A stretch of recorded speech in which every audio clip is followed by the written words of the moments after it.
అతిపెద్ద షాపింగ్ ప్రపంచం సిఎంఆర్ మన కర్నూలులో ప్రముఖ సినీ తారలచే డిసెంబర్ 11న గొప్ప ప్రారంభం. ఆంధ్రప్రదేశ్ రాష్ట్ర విభజన గాయాల్ని మరోసారి మాజీ ఎంపీ ఉండవల్లి అరుణ్ కుమార్ తిరగదోడేటువంటి ప్రయత్నం చేస్తున్నారు.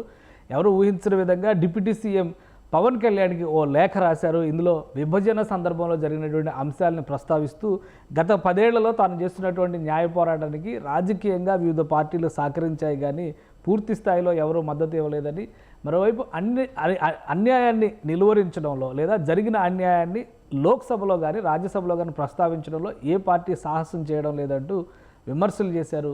ఈ లేఖలో పవన్ కళ్యాణ్ని ఈ అంశాలకు సంబంధించి రాష్ట్రానికి సంబంధించి న్యాయం చేయడం, అలానే రాష్ట్రానికి రావాల్సినటువంటి వాటాని రాబట్టుకోవడం, ఈ 2 అంశాల మీద పోరాడడం కోసం సహకరించాలని విజ్ఞప్తి చేస్తూ ఉండవల్లి అరుణ్ కుమార్ ఒక లేఖ రాశారు. అసలు ఆ లేఖలో ఏముంది, సారాంశం ఏంటి ఒకసారి పరిశీలించేటువంటి ప్రయత్నం చేద్దాం. ఇది ఉండవల్లి అరుణ్ కుమార్ గారు పవన్ కళ్యాణ్ గారికి రాసినటువంటి లేఖ. గౌరవనీయులైన రాష్ట్ర ఉప ముఖ్యమంత్రి వరిలో ఆంధ్రప్రదేశ్ శ్రీ పవన్ కళ్యాణ్ గారికి నమస్తే. ఇందులో మెన్షన్ చేసినటువంటి మాట ఏంటంటే, ఫస్ట్ 18/2/2014 ఆ రోజు రాష్ట్ర విభజనకు సంబంధించినటువంటి బిల్లుని లోక్సభలో రాజ్యసభలో అప్పటి కేంద్ర ప్రభుత్వం ప్రవేశపెట్టింది. ఆ సమయంలో జరిగినటువంటి అంశాలని తలుపులు మూసేసి టెలివిజన్ ప్రసారాలని నిలిపేసి రాష్ట్ర విభజన జరిగిపోయిందని లోక్సభలో ప్రకటించిన విషయం మీకు తెలిసిందే అని ప్రస్తావిస్తూ సుప్రీంకోర్టులో ఆయన వేసినటువంటి కౌంటర్ పిటిషన్కి 10 ఏళ్ళైనా కానీ కౌంటర్ దాఖలు చేయలేదు కేంద్ర ప్రభుత్వం. గత 10 ఏళ్ల నుంచి కూడా నరేంద్ర మోడీ గారి ప్రభుత్వమే ఉంది అనేటువంటి మాటని మెన్షన్ చేస్తూ ఈయన వివరించారు. ఇక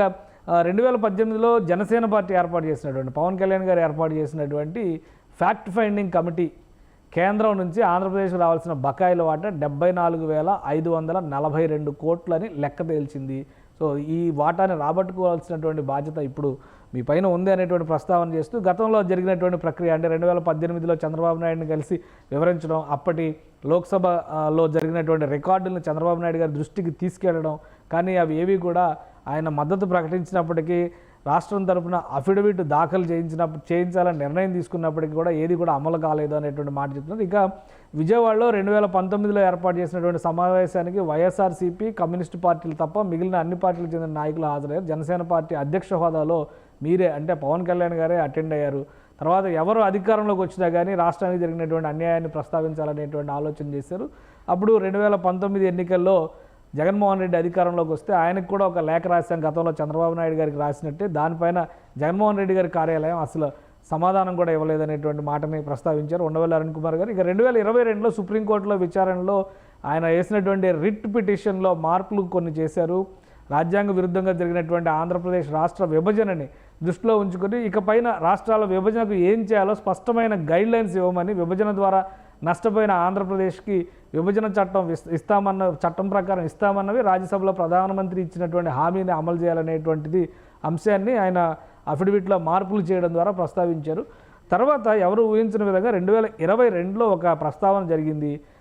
సీనియర్ అడ్వకేట్ అయినటువంటి అభిషేక్ సింఘ్వి ఈ కేసుని ఈ కేసును విచారించడం అంటే తేనె తుట్టిని కదిలించినట్టు అవుతుంది, కాబట్టి కేసును మూసేయాలని చెప్పని విజ్ఞప్తి చేశారు. ఆంధ్రప్రదేశ్ ప్రభుత్వం తరపున హాజరైన న్యాయవాది ఈ విధమైన వాదన చేయడమే కాకుండా, అంటే ఈ advocate Abhishek Singhvi AP government తరపున అప్పుడు జగన్మోహన్ రెడ్డి గవర్నమెంట్ అపాయింట్ చేసినటువంటి అడ్వకేట్, ఆయన ఇటువంటి వాదన చేయడంతో తెలుగు లాయర్లందరూ కూడా విస్మయానికి గురయ్యారు. తర్వాత రాజ్యాంగ మౌలిక సూత్రాలకు విరుద్ధంగా జరిగిన ప్రక్రియ పైన విచారణ అనవసరం అనడం, కేంద్రం కనీసం కౌంటర్ దాఖలు చేయకపోవడం అనేదాన్ని కోర్టు దృష్టిపైకి తీసుకొచ్చినట్టుగా చెప్పారు. తర్వాత 3 నెలల క్రితం అభిషేక్ సింఘ్వి చేసిన వాదనతో ఏకీభవించకుండా ఆంధ్రప్రదేశ్కు రాజ్యాంగ విరుద్ధంగా జరిగిన విభజన వల్ల జరిగిన నష్టాన్ని వివరిస్తూ ఆయన వాదనను బలపరుస్తూ ఆంధ్రప్రదేశ్ ప్రభుత్వం కూడా కౌంటర్ దాఖలు చేసింది అనేటువంటి ఒక మాటని ప్రస్తావించారు. అంటే జగన్మోహన్ రెడ్డి గారి ప్రభుత్వమే మళ్ళీ చివరిలో అధికారాన్ని కోల్పోయేటువంటి చివరి రోజుల్లో వేసినటువంటి అఫిడవిట్గా దీన్ని మనం చూడాలి. అలానే ఈ 10 ఏళ్లలో ఫిబ్రవరి 14 నాడు ఉభయ సభల్లో జరిగినటువంటి ప్రహసనం గురించి టీడీపీ కానీ వైసీపీ కానీ ఎవరూ చర్చకు పెట్టలేదు. ఎవరూ ఊహించిన విధంగా 2018లో అనూహ్యంగా భారత ప్రధాని నరేంద్ర మోడీ ఆంధ్రప్రదేశ్ విభజనలో ఉన్నటువంటి సమస్యలను ప్రస్తావించారు. తలుపులు మూసేసి రాష్ట్ర విభజన చేశారు. సభ ఆర్డర్లో లేనప్పుడు ఆంధ్ర ప్రజల మనోభావాల్ని విస్మరించారు. ఎన్నికలను దృష్టిలో పెట్టుకొని ఆంధ్రాలో మీరే విత్తనాలైతే నాటారు, కానీ 4 ఏళ్ళైనా విభజన సమస్యలు ఇంకా రగులుతూనే ఉన్నాయంటూ నరేంద్ర మోడీ చేసినటువంటి వ్యాఖ్యల్ని మాట్లాడారు. నరేంద్ర మోడీ గారి కామెంట్స్లో మళ్ళీ మైకులు ఆపేశారు, చిల్లీ స్ప్రే చల్లారు. ఇదేనా ప్రజాస్వామ్యం? ఆయన చేసినటువంటి వ్యాఖ్యల్లో ఉన్నటువంటి హైలైట్స్ని ప్రస్తావించారు. ఇదే లేఖలో 2019లో హోంమంత్రి అమిత్ షా చేసినటువంటి వ్యాఖ్యలను కూడా సభ్యులందరినీ బయటకు పంపేసి తలుపులు మూసి ప్రత్యక్ష ప్రసారాలు ఆపేసి ఆంధ్ర తెలంగాణని విడదీశారంటూ కూడా హోంమంత్రి అమిత్ షా అక్కడ కామెంట్ చేశారు. ఆయన కామెంట్స్ని కూడా ప్రస్తావించారు ఈ లేఖలో. అదేవిధంగా ఇప్పుడున్న పరిస్థితుల్లో ఆంధ్రప్రదేశ్కి ఇన్నేళ్ళు అయిన తర్వాత ఇంకా దీనిపైన కొట్లాట అనవసరం అనేవాళ్ళు చాలామంది ఉన్నారు. కానీ రాష్ట్రానికి ప్రయోజనం జరగాలంటే కనుక ఖచ్చితంగా దీనికి ఎవరో ఒకరు పూనుకోవాల్సినటువంటి అవసరం ఉంది అనేటువంటి మాటను ప్రస్తావిస్తూ ప్రస్తుతం భారతీయ జనతా పార్టీ కేంద్రంలో అధికారంలో ఉండడం, మన రాష్ట్రానికి రావాల్సిన నిధులు రాబట్టుకోవడానికి జరిగిన అన్యాయాన్ని సరిదిద్దడానికి ఇదే సమయమని ఆయన భావిస్తున్నారు ఉండవల్లి అరుణ్ కుమార్ గారు. అందుకనే ఈ ప్రస్తావనని ఉప ముఖ్యమంత్రి పవన్ కళ్యాణ్ ముందర పెట్టారు. మరి ఈ విషయమై మీరు శ్రద్ధ తీసుకుని పార్లమెంటు ఉభయ సభల్లోనూ విభజన జరిగిన తీరు, తద్వారా రాష్ట్రానికి జరిగినటువంటి అన్యాయాన్ని చర్చకి నోటీసులు ఇప్పించాలని సుప్రీంకోర్టులో చాలా కాలంగా పెండింగ్లో పడిపోయిన రాష్ట్ర విభజన అంశాన్ని త్వరితగతిన కొలిక్కి తీసుకురావాలని కోరుతున్నాను. అభినందనలతో ఉండవల్లి అరుణ్ కుమార్ రాజమహేంద్రవరం. గతంలో ఆయన ఎంపీగా చేశారు.